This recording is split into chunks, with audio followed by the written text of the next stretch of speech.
The Legend of Heroes Trails of Cold Steel 4 got released at the end of 2020 in the West and will soon be released on the Nintendo Switch.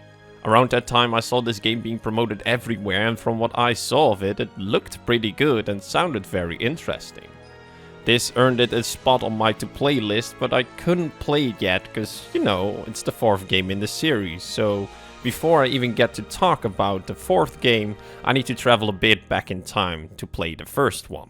I knew next to nothing going into The Legend of Heroes Trails of Cold Steel 1, though if you have some experience with anime or JRPGs, the cover art can give you a very good idea of what kind of game this is going to be.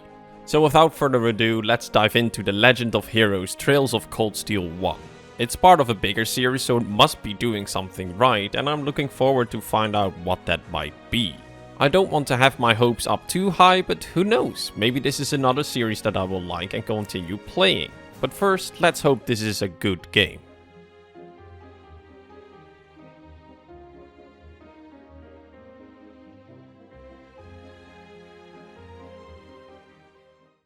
The Legend of Heroes Trails of Cold Steel 1 starts off rather interesting as it starts you around the end of the game. It of course doesn't spill all the beans of the story and leaves you on a cliffhanger before rewinding time and puts you at the start of the story. This is a fun idea, but it was not really effective. The particular story moment that was shown was not given any context, and it also didn't help that the exact same scene is completely different when reaching the same point a second time in the story. It's fine and appreciated that not everything is shown right here at the start. A bit of mystery is good for the start of the story, but more importantly, it's not the goal to completely explain everything here. Starting with the ending is usually used to lure you in and spark your interest, but they showed too little to really do anything like that. I wasn't able to really care for what was shown, not enough information was given to care for the events unfolding, and it seriously lacked overall impact. However, the opening also introduced the combat, which was done very well.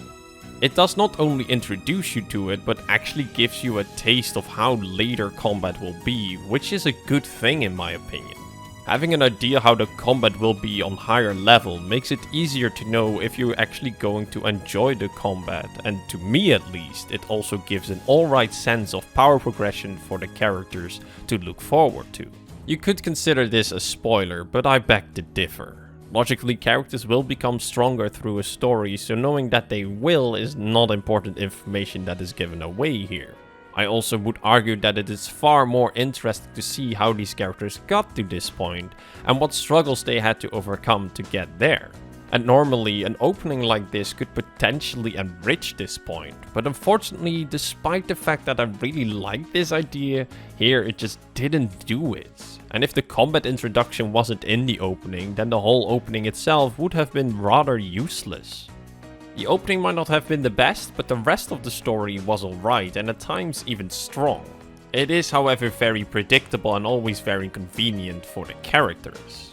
In the story we follow Rin, who just enrolled into the Thor Military Academy. We see Rin and his classmates enjoy the typical high school life. Exams, going on field trips, interfere with politics, war, terrorism, so yeah, the usual things. Alright, okay, it's definitely not the usual kind of school life for high school teens, but by constant coincidence they always end up getting involved in every big conflict. Which didn't bother me, but made the story even more predictable than it already was. Rin's class consists of a large variety of characters and the story heavily leans on them interacting with each other. The world also has a very rich history, and instead of just having that dumped into a codex or collectible books, it was mostly learned through the characters' interactions. Rin's classmates come from every corner of the Arbonian Empire, giving them each their own background and opinion, which actually created some good natural conflicts and interactions that stay consistent throughout the whole game. Some of these conflicts were personal, while others were connected to the state of the world or certain traditions and history in the Arbonia Empire. It overall created a really nice mix of characters and world building that I enjoyed. And these conflicts took time to get resolved, and the way they were discussed and even sometimes resolved felt typical for high school students. There was a lot of gossiping where the class discussed the problems other characters faced behind their backs. Of course in a more friendly manner, but still, the way these characters acted and talked was very suiting for the setting. The conflict that I found the most interesting and was definitely used to its fullest extent was the difference people make between nobles and commoners. It's a problem that is rooted deep in this game's world and created some very interesting narratives. At the start, one of my biggest fears was that the game would spend a lot, if not all its time on the school. However, that was not the case. Most of the time you spend outside the school on these field trips across the Arbonia Empire, which I thought was a pretty smart way to explore this world. You get to see many different points of view of the same empire and its people, which felt very organic and was really enjoyable. Yet that enjoyment began to fade after 20 to 25 hours. There is a lot, and I mean a lot of story, world building and lore told in this game, and the game takes its time doing so, and maybe a bit too long at times. I spend around 60 hours playing this game, but saying playing is a rather loose term here. At times this game just felt like a visual novel or even a book where all you did was just reading. For every 2 to 3 hours of story reading, you roughly get 10 to 15 minutes to do something else, and that something else is usually the combat. Though it's not a lack of variety of gameplay that I'm missing here, but more a lack of balance in how the time is spent on the story and the gameplay. The story presentation is very basic. Dialogue between characters feels very static and uninspiring in terms of movement. They just stand around in idle mode while text balloons pop up above their heads. There are moments where the text is supported by voice acting, and while the Japanese voice acting is fine, these moments are very rare. And normally I am fine with this kind of presentation. In fact, I like it as I can give the characters their own voices and fill in their behavior. In 2020 I played multiple games that did story presentation in a very similar way like this game. However, this kind of story presentation just doesn't work here because all you do here is focusing on the story for hours on end. There is nothing to distract your mind or get a long period where you can relax and process everything the story just threw at you.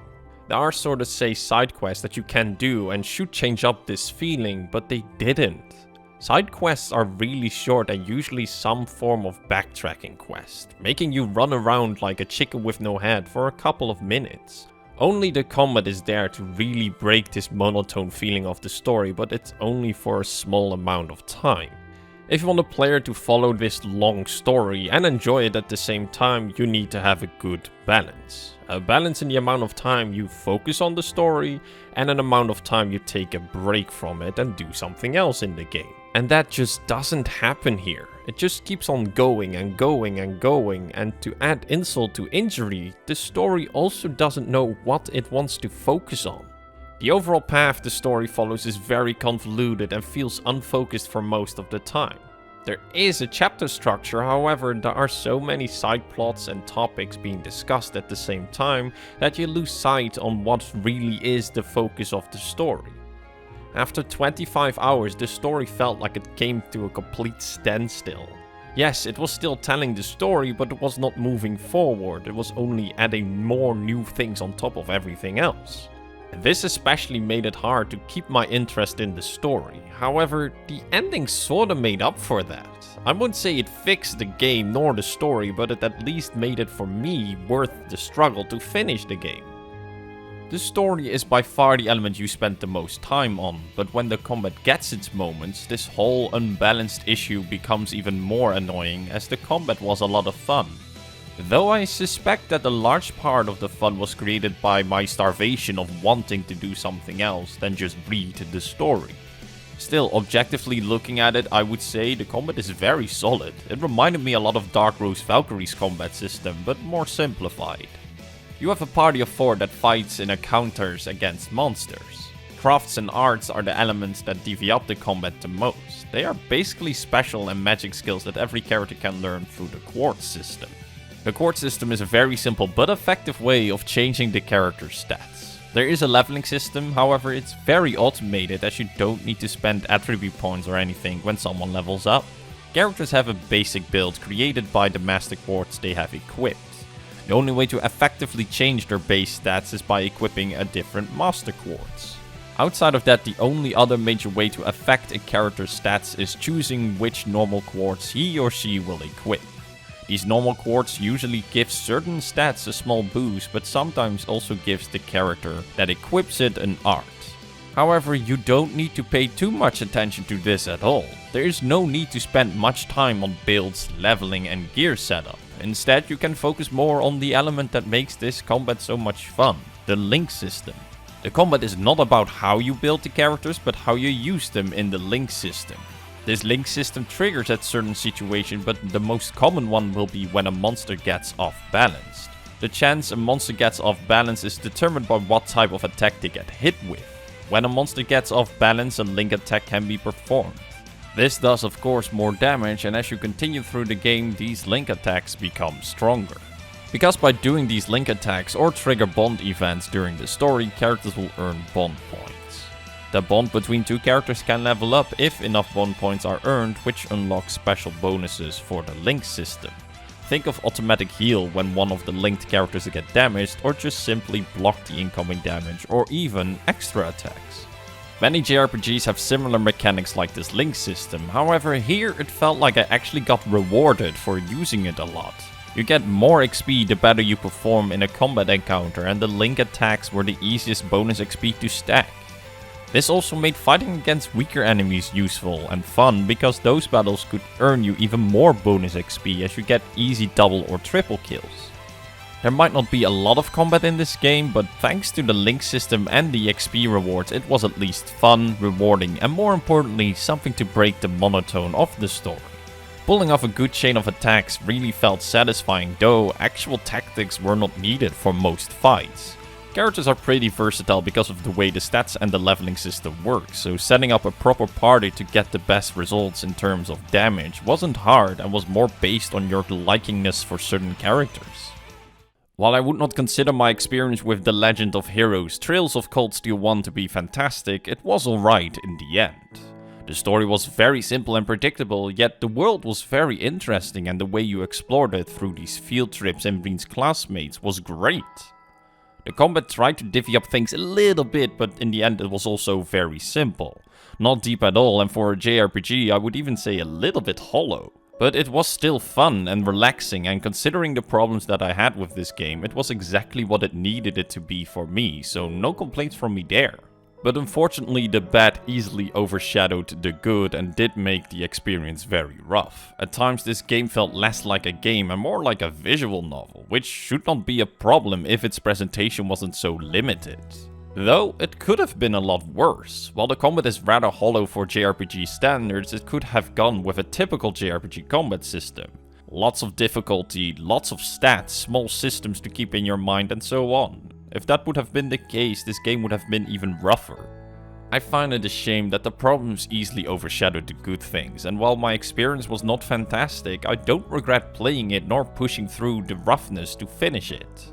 I think in the end that the game is alright, but I would pass on replaying it again. And recommending this game is rather difficult. If you seek a true JRPG experience, this is not the place to get one. If you like a very long, detailed, yet simple and predictable story, then this game might be something for you.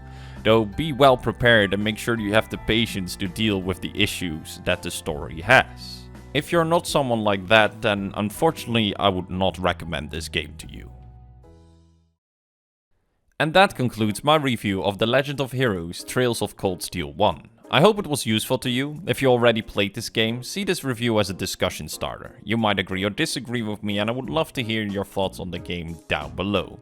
Thank you very much for watching. If you liked this video, leave a like and consider subscribing. And with that all being said, I wish you a good day and until next time.